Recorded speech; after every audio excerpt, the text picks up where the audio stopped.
Bueno, gracias a Dios.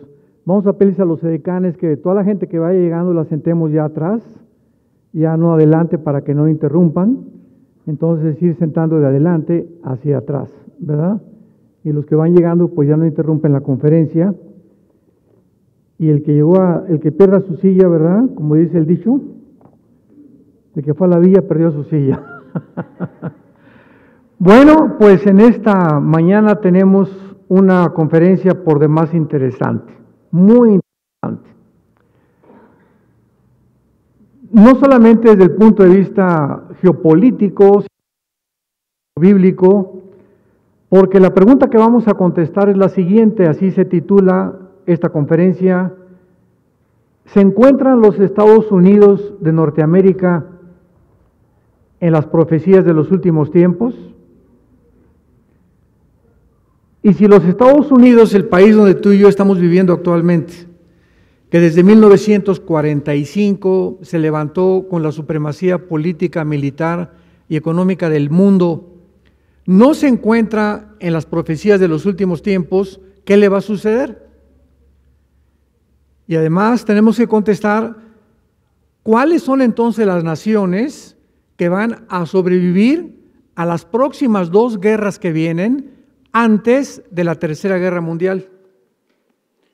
Porque la Tercera Guerra Mundial es la batalla del Armagedón, que se relata en Zacarías 13, Zacarías 14, Apocalipsis capítulo 16, pero antes de eso, la Biblia profetiza dos grandes guerras, una de ellas, la de Ezequiel capítulo 38 y 39, y la del Salmo 83. En el Salmo 83 van a haber naciones musulmanas que van a atacar a la nación de Israel.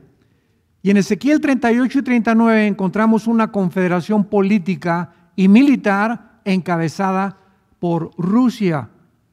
Rusia aparece en las profecías de los últimos tiempos, pero vamos poco a poco a desenvolver todo esta mare magnum que existe de confusión. Y a la luz de todos los acontecimientos que estamos ahorita viendo en el mundo, ¿verdad? Hemos visto a las naciones como Rusia, Irán, Turquía, China, Venezuela, que está ocupando los encabezados de todos los medios masivos de comunicación en los últimos meses. Podríamos preguntarnos por qué Estados Unidos entonces no aparece en las profecías bíblicas, cuando Estados Unidos es la única nación hasta este momento que ha ayudado a la nación de Israel. Todos sabemos que después de la Segunda Guerra Mundial, Estados Unidos prevaleció y ha jugado un papel importantísimo hasta este momento de la historia mundial. Y las preguntas que tenemos que contestar son las siguientes: ¿serán los Estados Unidos destruidos por un ataque nuclear? Número uno. Número dos, ¿o se colapsará Estados Unidos por la corrupción moral que ya existe actualmente, donde millones de niños han sido abortados desde que se legalizó el aborto y desde que se legalizó el matrimonio gay en el año 2015 por el presidente Obama? ¿O serán destruidos Estados Unidos por un ataque terrorista? ¿Podrá el terrorismo volver a hacer lo que hizo en el 2001, 11 de septiembre, bombardeando Estados Unidos o introduciendo bombas nucleares en las principales ciudades como son Washington, Chicago, etcétera, etcétera, y desaparecerá el gobierno político? O, en último lugar, será el rapto de la iglesia, cuando desaparezcamos millones de personas, lo que acontecerá en un desconcierto total, donde miles de personas van a desaparecer, senadores, diputados, expresidentes tal vez, y muchas personas que podría esto causar el colapso también económico de esta nación. Pero antes que nada, vamos a ver que Dios tiene el control de las naciones. Dios tiene el control de todos los imperios que han surgido en el pasado, desde el principio con el imperio babilónico. Veamos, por ejemplo, en el libro de Job, capítulo 12, versículos 23 al 25, lo que fue escrito en este libro que tiene la antigüedad más que el libro del Génesis, ¿sabían? El libro del Job es el libro más antiguo que Moisés y que el libro del Génesis, porque Dios, que inspiró a Moisés para escribir el Pentateuco, que son la Torá o los primeros 5 libros de la Biblia, no menciona Job jamás a Moisés. No se menciona en el libro de Job la ley del Pentateuco, ni la ley palestino, ni el pacto con Abraham. Entonces nos damos cuenta que es todavía más antiguo que Moisés. Y es impresionante el contenido literario y profético que contiene el libro de Job. Y rápidamente, para poder darles un botón de muestra, en los últimos capítulos de Job 38, 39, 40, 41 y 42, Job menciona un análisis de los pavos reales, de los leones, de las panteras, de los rinocerontes. ¿Cómo pudo este hombre, viviendo en el Medio Oriente, conocer estos animales? ¿Cómo pueden ellos desarrollarse y cuáles son sus características cuando estos animales, la mayoría de ellos, no existían en el Medio Oriente? Entonces vemos revelaciones impresionantes en este libro que nos muestran que simplemente el puro libro de Job en el Antiguo Testamento, que nos revela antes de que se descubriera que el aire tenía peso, antes que se descubriera que la tierra era redonda, antes de que se descubriera las galaxias, los oriones y los signos del zodiaco, Metzorá en el hebreo, Job los menciona cuando no había telescopios, calculadoras ni computadoras. Es un libro maravilloso, el libro de Job, y además nos narra claramente el problema del mal. ¿Por qué Dios permite que los buenos sufran? ¿Por qué hay una guerra cósmica invisible donde Dios tiene que demostrarles a los ángeles caídos que Él es justo y que Él es bueno? Porque el ataque contra Dios de Lucifer fue precisamente cuestionar que Dios no es tan bueno como Él dice ser. Y Dios ha permitido esta guerra cósmica de los siglos para demostrar al final de que verdaderamente con nosotros como jurado, que Él es bueno cuando su Hijo muere en nuestro lugar en una cruz. En Job 12, versículo 23 en adelante, y las destruye. Esparce las naciones y las vuelve a reunir. Él quita el entendimiento a los jefes del pueblo de la tierra y los hace vagar como por un yermo sin camino. Estadística. Hace aproximadamente un año, un censo de todos los líderes que actualmente ocupan cada una de las aproximadamente 190 naciones que forman el mundo actual. Se hizo un análisis de cuál de todos estos líderes estaba en sus 5 sentidos.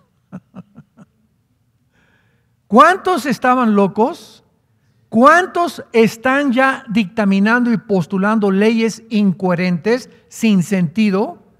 ¿Y cuántos de ellos se encontraban de acuerdo a un análisis psicológico realmente con mentales, como la sociopatía, la psicopatía, la paranoia, la esquizofrenia, etcétera, etcétera?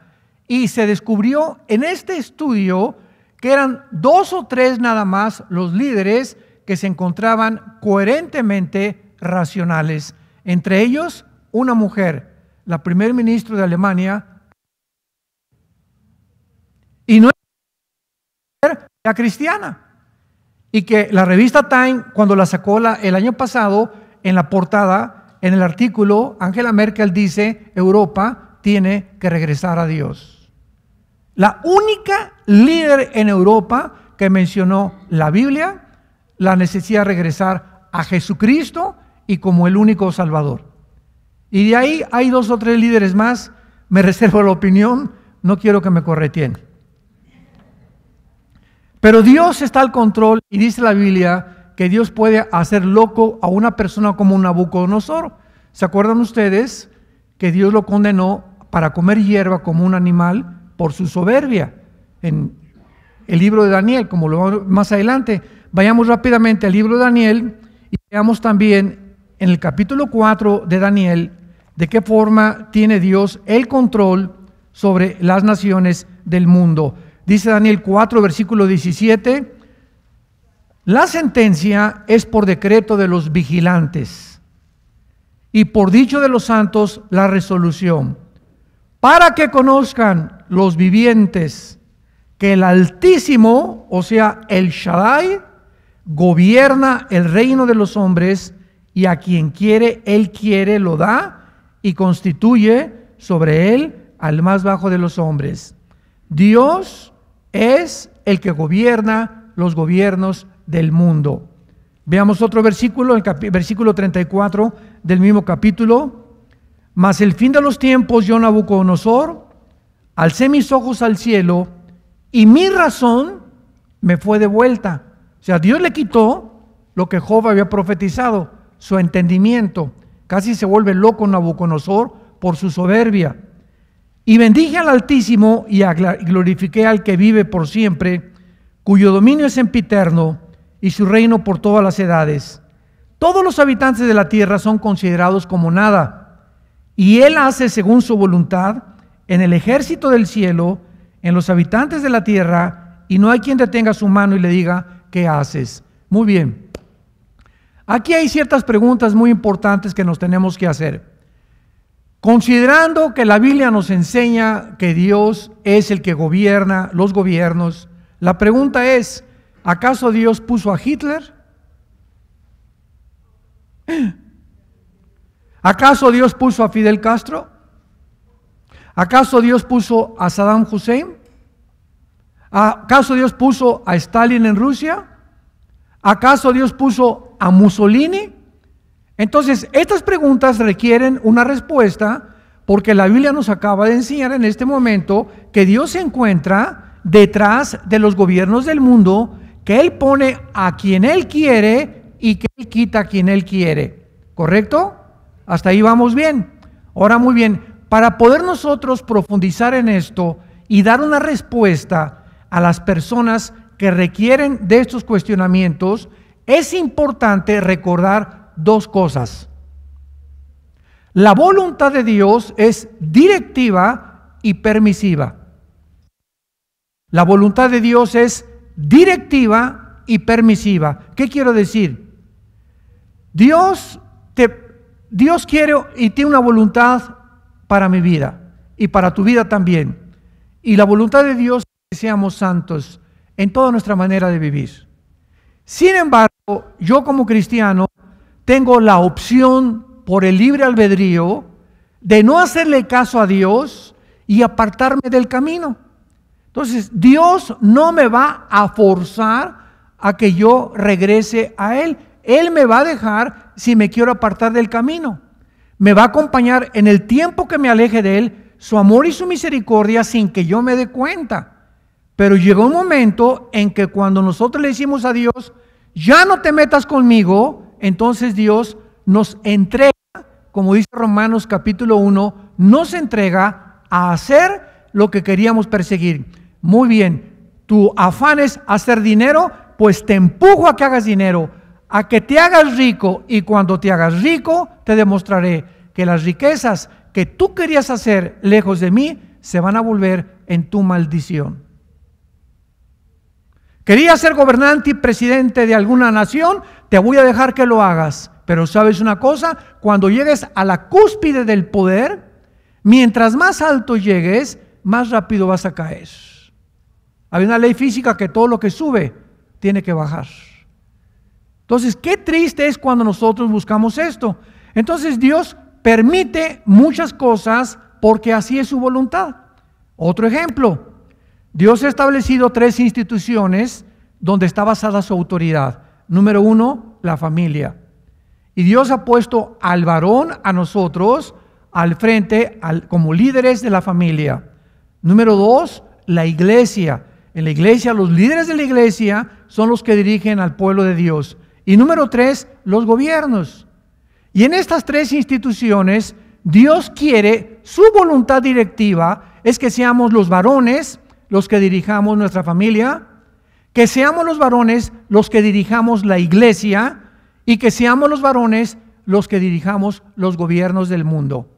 Pero como su voluntad también es permisiva, cuando un varón en su casa no toma las riendas, Dios permite, no es su voluntad, que la mujer tome las riendas de la carreta, porque el marido está ya roncando atrás en la carreta, y la mujer agarra las riendas del caballo para que la carreta con sus hijos no se desboque, y ella toma el lugar, y esto es lo que se llama el matriarcado.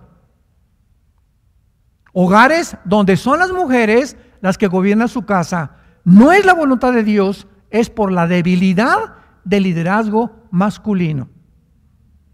¿Por qué? Me han preguntado en muchos lugares también. Hay pastoras en la iglesia, por la misma razón. No es la voluntad de Dios que sean las pastoras en las iglesias. Dios permite, y gracias a Dios por muchas mujeres, en muchas iglesias que son las pastoras, porque el cabeza de aguacate del esposo ha abandonado el liderazgo.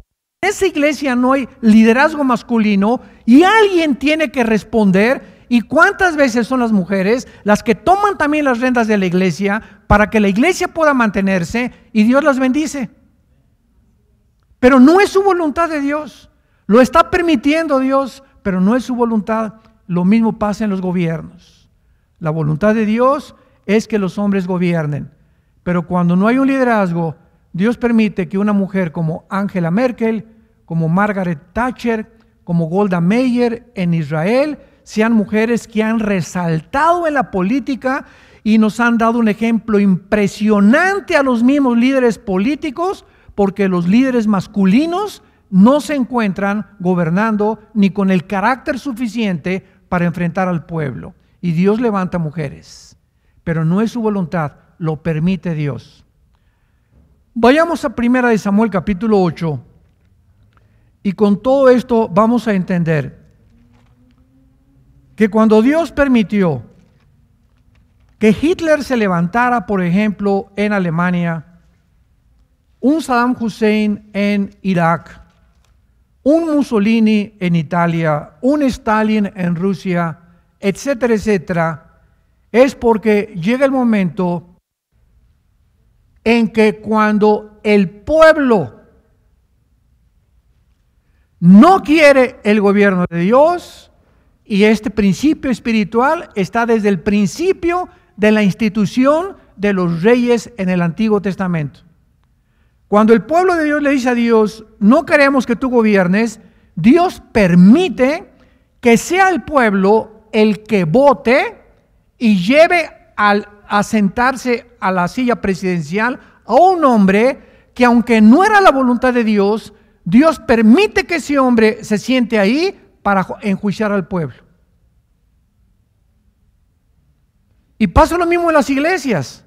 ¿Cuántas iglesias se encuentran con pastores que son falsos profetas, como este sinvergüenza que acaban de agarrar de la luz del mundo, que ni siquiera es una iglesia evangélica, es una secta, es una sociedad secreta? Entonces el pueblo quiere eso, Dios levanta, escúchenme, falsos profetas para castigar al pueblo.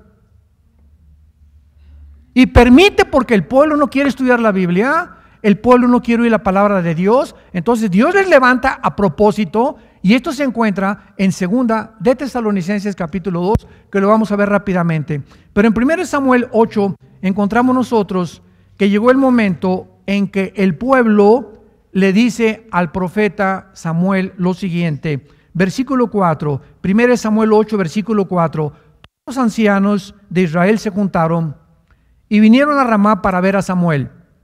Y le dijeron, he aquí tus hijos no andan en tus caminos. Constitúyenos ahora un rey que nos juzgue como tienen todas las naciones. Pero no agradó a Samuel estas palabras que dijeron, danos un rey que nos juzgue. Y Samuel oró a Jehová. Y dijo Jehová a Samuel, oye la voz en todo lo que te digan, porque no han desechado a ti, sino a mí, para que no reine sobre ellos. Aquí vemos el primer caso donde Dios, no era su voluntad de Dios que gobernara el rey Saúl. Y todos conocemos la historia del rey Saúl. Fue el rey más perverso y todo, ¿verdad? Quiso matar a David tantas veces, muere suicidándose al final, etcétera, etcétera. Pero Dios le dice al profeta Samuel: no quieren que yo gobierne, muy bien, pues les voy a permitir, y ahí les va. Dales a Saúl, dales a este hombre, sin darle el nombre. Y más adelante, léanlo en su casa, el capítulo 8, que estamos leyendo, Dios describe las características que Saúl iba a tener, que los iba a explotar, que iba a subir los impuestos, que iba a aprovecharse del pueblo, que iba a masacrar a los débiles, lo que hacen los dictadores. Entonces, podemos resumir, cada pueblo tiene el gobierno que merece. Cada pueblo tiene el gobierno que merece. En la Segunda Guerra Mundial, Alemania perdió la Primera Guerra Mundial. Alemania se encontraba devastada. Y había un orgullo alemán impresionante en Alemania, donde estaban buscando por todos lados, no a Dios, estaban buscando a un hombre, a un Mesías. Y la historia se repite. Sigue la gente creyendo que un hombre o un presidente va a sacar a la nación de la pobreza y mejorar las condiciones, etcétera, etcétera. Y esto ha pasado con la nación de Estados Unidos de Norteamérica.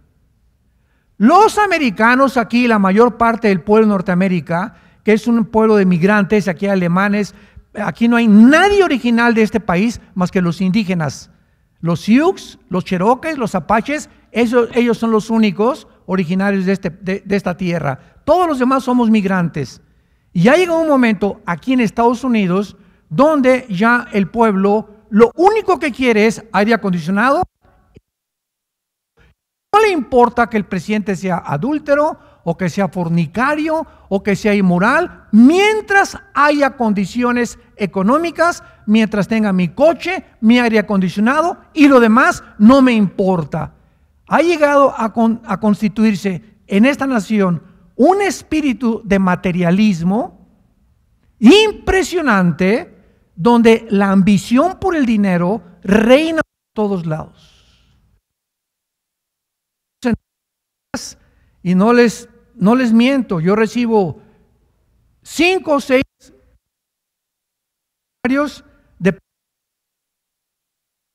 y es bueno, ¿verdad? Si del cáncer, lo que sea, pero siempre están tratando, por ejemplo, vas a Macy's o vas a cualquier institución comercial y te dice inmediatamente: no quiero una tarjeta de crédito, pues gracias a Dios no, mire, si ahorita me compra crédito, le descuento $30 del abrigo que acaba de comprar. La oferta está buena, ¿verdad? Está atractiva, pero estúdiala bien, te van a transar al final.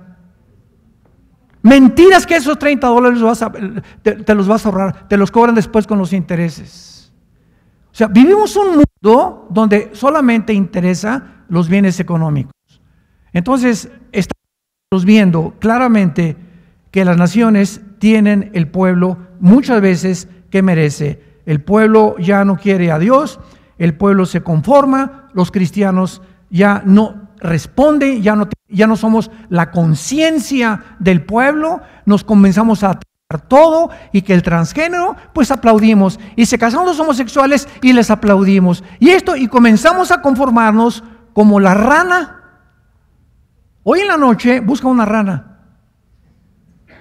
y métela en una olla de agua fría, y pon la rana en la estufa y préndele la estufa. Y el agua va a comenzar a hervir, pero como la temperatura de la sangre de la rana se acostumbra a la temperatura del agua, en lugar de que cuando comience a hervir el agua, la rana salte, ahí se muere hervida. Y cénatela si quieres en la noche. Y así estamos nosotros. La inmoralidad está subiendo en el mundo a un ritmo impresionante, y nos estamos acostumbrando los cristianos a que es normal. Y este libro dice que es pecado. Y este libro dice que nosotros somos santos y no formamos parte del mundo. Yo oro, dijo Jesús en Juan 17, no por el mundo, sino por los que me diste. Entonces, la oración de Dios es por nosotros, que nos mantengamos hasta el final incolumes, que nos mantengamos con carácter, que seamos fieles hasta la muerte.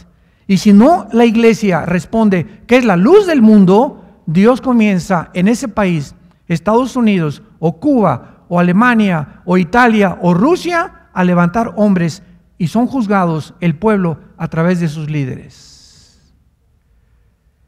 Veamos ahora, para comenzar a contestar las preguntas, ¿cuáles son las naciones que antes de que Jesucristo regrese al mundo van a sobrevivir? Qué interesante está esto. ¿Cuáles son las naciones que se encuentran en la Biblia que van a sobrevivir y cuando Jesucristo venga van a permanecer? Y se las voy a nombrar: Israel, Jordania, que aparece en la Biblia con el nombre de Amón, Moab y Edom; Egipto; Sudán, que aparece con el nombre de Cus; Rusia, que aparece con el nombre de Rosh; Irán, que aparece con el nombre de Persia; Irak, que aparece con el nombre de Babilonia; Europa o antiguo imperio romano; Asia Central, los magogitas; Siria; Grecia; Arabia Saudita; Libia, que aparece con el nombre de Put; Líbano, que aparece con el nombre de Tiro; y Turquía, que aparece con el nombre de Togarma. Estas son las naciones que van a sobrevivir antes de que Cristo regrese. En otras palabras, damas y caballeros, ¿cuántos habitantes hay ahorita en el mundo? Casi 8,000 millones de seres humanos. Casi 8,000 millones de seres humanos. Vayamos rápidamente a Apocalipsis capítulo 6 y veamos al principio de la tribulación cuántos seres humanos van a morir. Nosotros ya no estamos aquí. Virgen de la Macarena. Vean ustedes el cuarto sello, Apocalipsis 6, del 7 en adelante. Cuando abrió el cuarto sello, nosotros ya no estamos aquí. Oí la voz del cuarto viviente que decía: ven y mira. Miré yo un caballo amarillo, y el que lo montaba tenía por el nombre Muerte, y el Hades, o sea, el infierno, le seguía. Y le fue dada potestad sobre la cuarta parte de la tierra para matar con espada, con hambre, con mortandad y con las fieras de la tierra. ¿Cómo sabemos que nosotros ya no vamos a estar aquí? Porque hay muchos que no creen que la iglesia es sacada antes de la tribulación, sino que la iglesia va a atravesar la tribulación. Aquí está otro ejemplo. Dice la Biblia que toda esta cuarta parte que va a morir se van a ir al infierno. El infierno iba detrás de cada persona que moría. Vi a la muerte y detrás venía el infierno, el espíritu recogiendo a los seres humanos para arrojarlos en el infierno en este tiempo de la tribulación. Y lo que nos concierne es que una cuarta parte de la humanidad en esta segunda guerra van a morir. De 8,000, estamos hablando aproximadamente de 2,000 millones de personas. Síganme, por favor. 2,000 millones de personas. En la Segunda Guerra Mundial no murieron más de 150 millones. En la bomba de Hiroshima y Nagasaki en 1945, que Estados Unidos soltó sobre estos dos puertos japoneses, murieron no más de 200,000 japoneses. Y aquí estamos hablando de 2,000 millones de personas. Para que tengan una idea, desde Alaska hasta la Patagonia, todo el continente de América, todo el continente americano, no somos más de 1,200. ¿De qué les estoy diciendo? Que el continente americano va a desaparecer con todo y Mexicalpan de las Tunas. Hasta Querétaro se va a ir. Denver, adiós.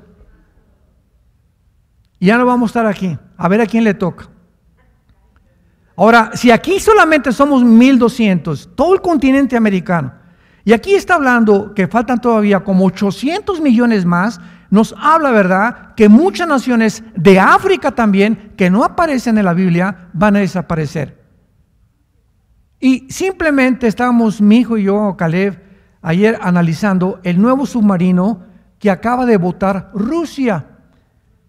Cuando le dije a mi hijo Caleb, oye, ¿ya viste esta arma nuclear que acaba Rusia de sacar? Me preguntó, ¿qué más pueden inventarse de los submarinos? O sea, que avienten torpedos. Bueno, este submarino que acaban ya de ponerlo en el Océano Atlántico, los rusos, puede producir tsunamis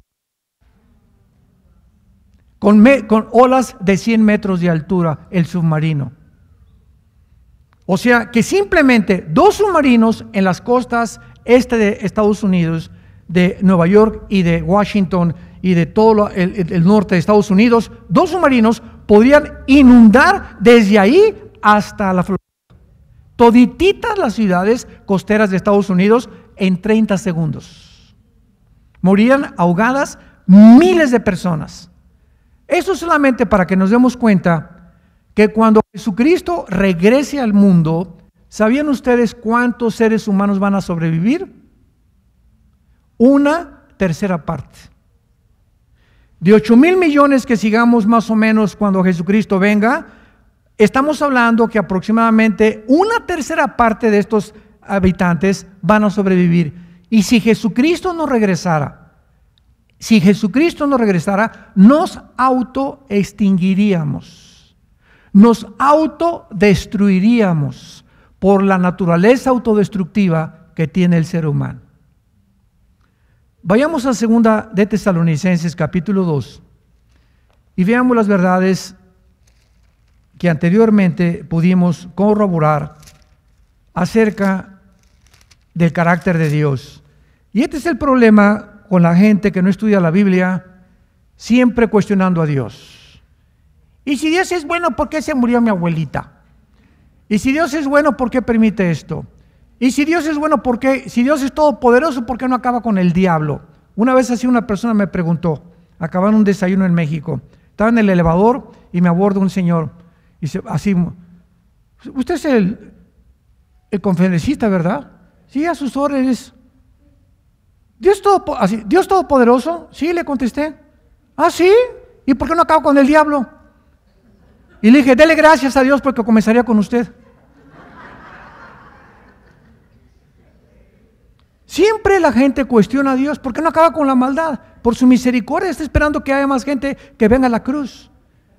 Pero como no entienden los pensamientos de Dios que son más altos que los nuestros, vienen estos problemas intelectuales que ensoberbecen al hombre y hacen que el ser humano agarre a Dios, a ver, tú por ahí, te me bajas y te me sientas aquí, aquí te sientas Dios. Ahora, ¿sabes una cosa? Yo soy el juez y ahora yo te voy a juzgar, ¿por qué permitiste esto?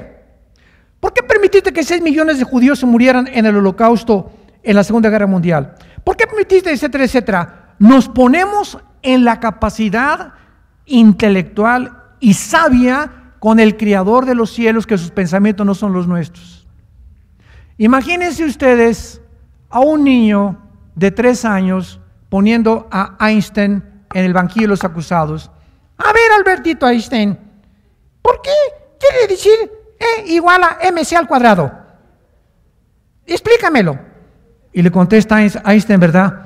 Mira, chamaco baboso con cerebro de caracol, aunque yo te explicara mi fórmula de E igual a mc al cuadrado, la energía igual a la masa por la velocidad al cuadrado de la luz, no lo entenderías, porque no sabes ni matemáticas ni aritmética. Aprende aritmética, después raíz cuadrada, quebrados, cálculo diferencial, matemáticas cuánticas, y entonces me podrás cuestionar. Y así estamos los seres humanos con el cerebro de caracol que tenemos, nos atrevemos a creer que nosotros podríamos ser un mejor papel que Dios. Eso se llama la soberbia. Y por eso Jesús viene a revelarnos que la virtud más grande del ser humano es la humildad. La virtud más grande que tú puedas tener y que yo pueda tener es ser humilde de corazón. Y la humildad hermanito, muy buenos días, con toda la camisa rota ahí. Nosotros calificamos la humildad con la pobreza. Es una pobre, le decimos una persona humilde. Eso no es la humildad. La humildad es las personas que han reconocido su dependencia de Dios. Hay pobres, orgullosos. Así como hay ricos, hay pobres soberbios. Esa no es la humildad.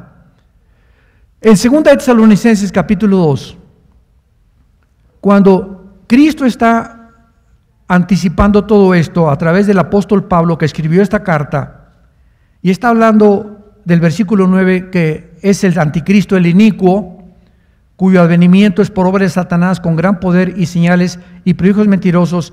Antes de seguir más adelante, les hago una pregunta capciosa. Antes de seguir más adelante, ¿puede Dios engañar a alguien? ¿Puede Dios engañar a alguien? No son teólogos. Vean nada más la Biblia, versículo 10. Y con todo engaño de iniquidad para los que se pierden, por cuanto no recibieron el amor a la verdad por acelerados. Por esto Dios, no el diablo, Dios les envía un poder engañoso para que crean mentira. Aquí está otra vez en el Nuevo Testamento.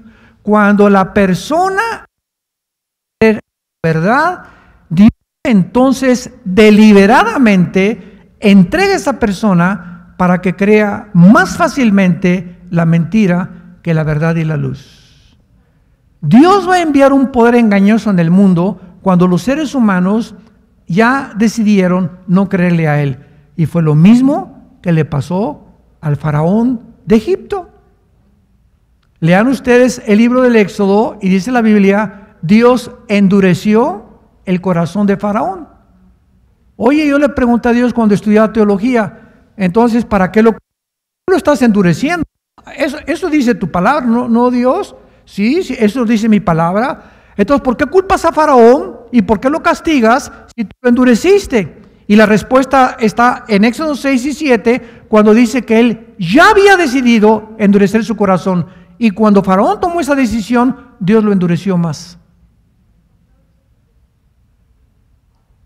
Entonces, cuando nosotros ya decimos, no te metas conmigo, yo quiero seguir siendo rico, yo quiero seguir siendo homosexual, yo quiero seguir haciendo estas cosas, así no hay ningún problema. Nos arroja Dios para que entonces nos sumerjamos y caigamos en ese precipicio donde hemos decidido que está mejor.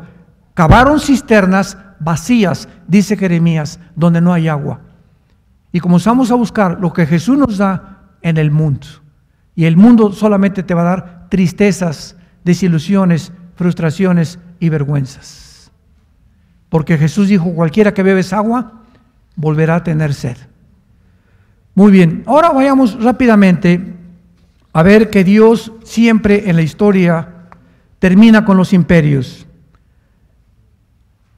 ¿Tiene algún plan profético Dios para Estados Unidos? Los imperios, a través de la historia, estudiando la Biblia, han surgido y todos han caído. No ha habido ningún imperio que permanezca.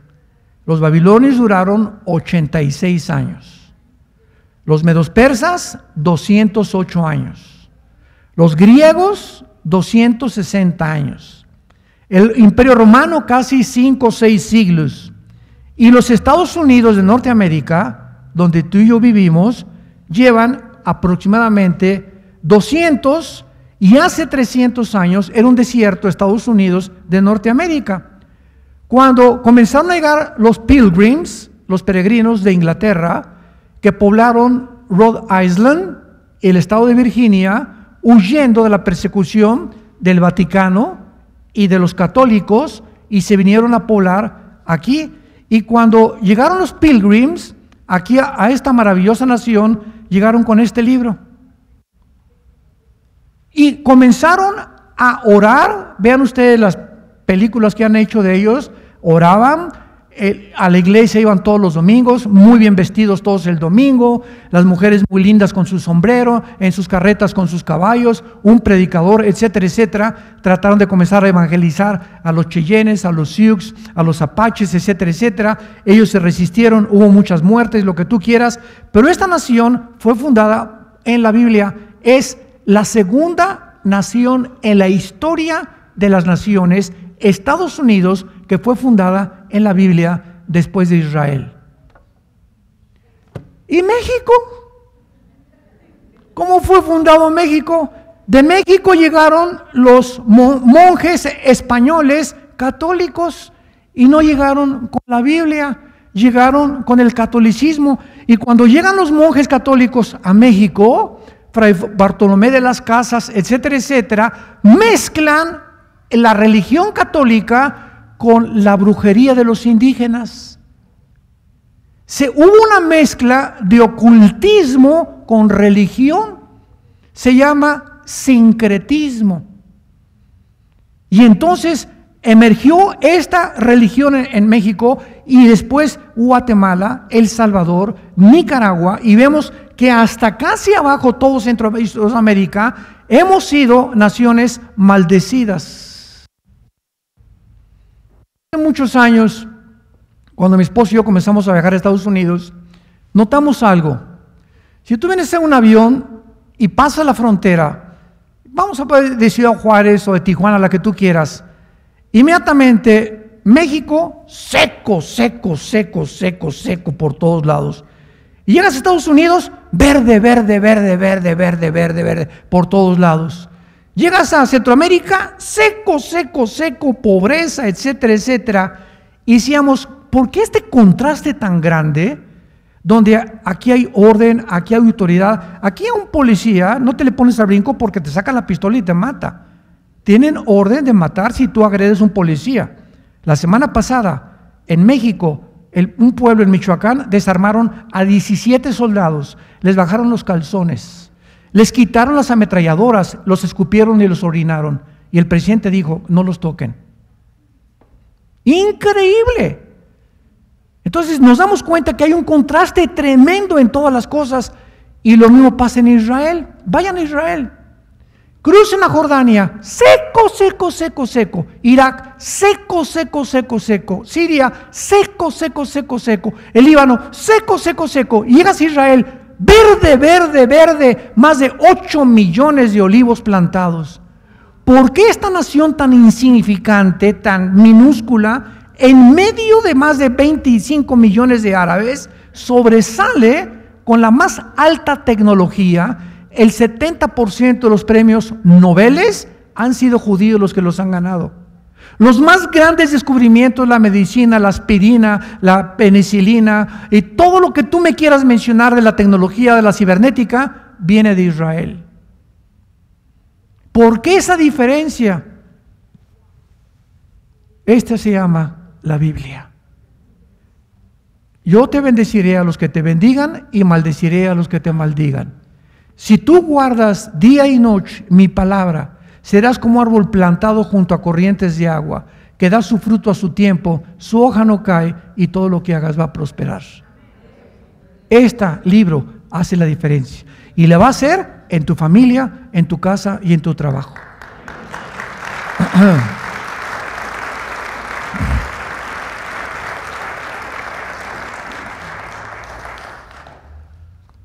Ahora, ¿cómo sabemos también que Estados Unidos no va a sobresalir ni tampoco va a perpetuarse en el poder antes de la tribulación? Porque en el libro de Ezequiel, para terminar, en el capítulo 38, se mencionan a las naciones que ya mencioné anteriormente que van a participar en la próxima guerra. Hace algunos años, Putin entró al poder en el siglo XXI, en el año 2001. Él era un exagente de la KGB, que es la sociedad del servicio secreto, lo que es el FBI aquí o casi la CIA en Estados Unidos. Y después de que sacaron a Yeltsin, ya entró después otros líderes y Putin ya se quedó y se ha perpetuado en el poder. Putin ha unido a Rusia actualmente a Irán, que aparece en la Biblia con el nombre de Persia. En 1935 se le cambió el nombre de Persia a Irán, y en la Biblia aparece como Persia. Putin ya se unió a Siria, y a Siria, la familia Assad no la saca nadie de Siria. ¿Por qué? Porque Rusia tiene en Siria la base naval más grande que da al Mediterráneo. Y Rusia no puede permitir que alguien quite del poder a los Assad, los líderes de Siria, porque perderían la base naval, que le da acceso a Rusia al mar Mediterráneo y que no los invadan por el Mediterráneo. Lo que hicieron los ingleses, americanos y canadienses en Normandía cuando invadieron Francia y por ahí entraron a Alemania y ganamos la Segunda Guerra Mundial. Entonces Rusia ya se unió a Irán, ya se unió a Siria, ya se unió a Irak y ya se unió a Turquía, que Turquía aparece aquí con el nombre de Togarma. Y además Rusia, de acuerdo a esta profecía de Ezequiel 38, se va a unir con las naciones musulmanas para atacar a Israel en los tiempos en que tú y yo estamos viviendo. Después de la Segunda Guerra Mundial y de la caída del comunismo, sabemos que el comunismo cayó en Rusia. ¿Qué pasó con todas las armas nucleares de los rusos que tenían guardadas? Todo el mundo cree que desaparecieron, no es cierto. La Unión de Repúblicas Socialistas Soviéticas, la URSS, que fue la Rusia comunista, se dividió en 15 repúblicas. Kirguistán, Kazajistán, Turkmenistán, que son todas las que están en las faldas de lo que es Magog o los magogitas, y todas son musulmanas, menos Ucrania. Y ahora Rusia, una vez que yo entro a Ucrania y quiere entrar a Lituania y Eslovenia y quiere comenzar a conquistar Europa, Europa se encuentra ahorita bajo el control de Rusia. ¿Me escucharon lo que acabo de decir? Europa se encuentra ahorita bajo el... ¿Por qué? Porque el 65% del gas que tiene Europa viene de Rusia. Todas las gaseras que entran a Europa vienen de Rusia. En el momento en que Rusia cierre la llave, Europa se queda sin gas.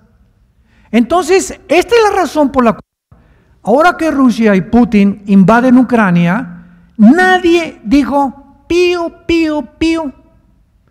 La OTAN, ¿dónde está la OTAN? La Organización de Naciones del Atlántico del Norte. ¿Por qué no se le va a proteger a Ucrania? Hoy están invadiendo. Pasó un avión de pasajeros, no militar, por Ucrania y los soldados rusos en Ucrania lo derribaron. Nadie protestó porque no les conviene. Rusia tiene el control. Para que Europa se pueda desligar del control de Rusia, tiene que surgir el anticristo. Porque el anticristo va a gobernar las naciones de Europa. 5 de Medio Oriente. Ahora veamos aquí rápidamente en Ezequiel capítulo 38, versículo al 5 al 7, estas naciones. Persia, que en 1935 se le cambió a Irán. Cus y Fut aparecen en Génesis 10 como los descendientes de los cananitas que formaron y fundaron el continente africano, que son Sudán, Etiopía y Libia moderna. Gomer, que es el nombre de Turquía en la Biblia, y Togarma. Todas estas naciones acaban de hacer un pacto con Rusia, y estas naciones fueron profetizadas hace 2600 años por la Biblia, que formarían el eje del mal y que serían las naciones que antes de que Cristo regresara y que están delante de nosotros ya, formadas y enemigas de Israel, invadirían Israel. Y para que esto pueda suceder, Estados Unidos no puede existir. Porque si Estados Unidos existe, continuará defendiendo a Israel, como lo ha hecho desde la Segunda Guerra Mundial. Así que, ¿qué podemos nosotros decir ante todas estas profecías impresionantes que la Biblia nos relata? Podemos concluir con lo siguiente. ¿Los Estados Unidos no son mencionados en la Biblia? Número 2, los Estados Unidos son el principal defensor de Israel hasta este momento. Gracias a Trump también volvió otra vez Estados Unidos a respaldar a Israel, al grado que ya cambiaron la embajada a Jerusalén, cuando jamás en la historia ninguna embajada de ningún país había estado en Jerusalén. Increíble. Número 3, los Estados Unidos tienen que permanecer como el primer lugar todavía, como estamos ahorita, para defender a Israel. Número 4, el silencio bíblico de que Estados Unidos no aparece en la Biblia nos muestra que esta nación, sin que nos demos cuenta, va en un declive y puede ser moral, económico o un ataque terrorista. ¿Saben ustedes cuál es la deuda de este país actualmente externa? 23 trillones de dólares. Estados Unidos debe 23 trillones de dólares. Por si acaso, ¿tienes idea cuánto es $1 trillón? Te voy a decir cuánto es $1 trillón. Si tú comienzas a contar ahorita $1 cada día, en 250 años no llegas a contar $1 trillón. Para que tengas una ligera idea. Y otro dato que casi no se publica es el siguiente. Si juntáramos todos los dólares del mundo, así juntáramos todos el papel moneda, la liquidez del papel moneda, la mitad, el 50% de los dólares lo tiene China. China, en el momento que quiera, hunde a Estados Unidos. Y se ha frenado porque es su principal socio comercial.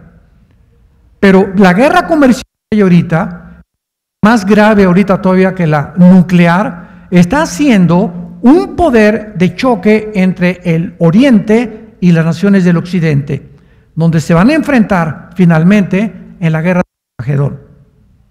Y tú y yo, como participantes de este mundo en el que estamos viviendo, solamente te puedo preguntar, ¿en qué posición te encuentras si hoy en la noche viniera Cristo por nosotros? ¿Eres el líder de tu casa? ¿Le estás dando testimonio a tus hijos de que eres un hombre de carácter? ¿Pueden tus hijos discernir que amas a tu esposa? ¿Pueden tus hijos discernir que tú como mujer amas a tu esposo y estás sujeta a tu esposo? ¿Puedes realmente vivir que tus negocios son limpios delante de Dios? ¿Estás pagando tus impuestos a tiempo? ¿Eres una persona transparente? ¿No tienes nada que ocultar? ¿Puedes ver a tu esposa, como vivimos ayer, claramente decirle te amo y ser sincero en tu corazón que no tienes un amante por ahí escondida? ¿Eres una persona que tienes una relación diaria con el Hijo de Dios, con Jesucristo? Todas estas preguntas son importantes porque cuando venga Jesús habrá una voz que diga, no todo el que me dice Señor, Señor, entrará al reino de mi Padre, sino el que hizo mi voluntad. Te damos gracias, Señor, por tu palabra. Gracias por la oportunidad que nos das de limpiar nuestras vidas. Gracias porque Jesús bajó del cielo a manifestarnos tu gracia, a sacar el Evangelio a través de la luz, y a través de la luz la vida y la inmortalidad, a quitar la muerte y a darnos la esperanza de volver a vivir con Él. En esta mañana te damos gracias, Señor, porque tu Espíritu Santo es el que nos guía toda la verdad y queremos mantenernos sumisos, humildes, reconociendo que separados de ti nunca podremos hacer nada. En el nombre de Jesús. Amén. Bueno, tenemos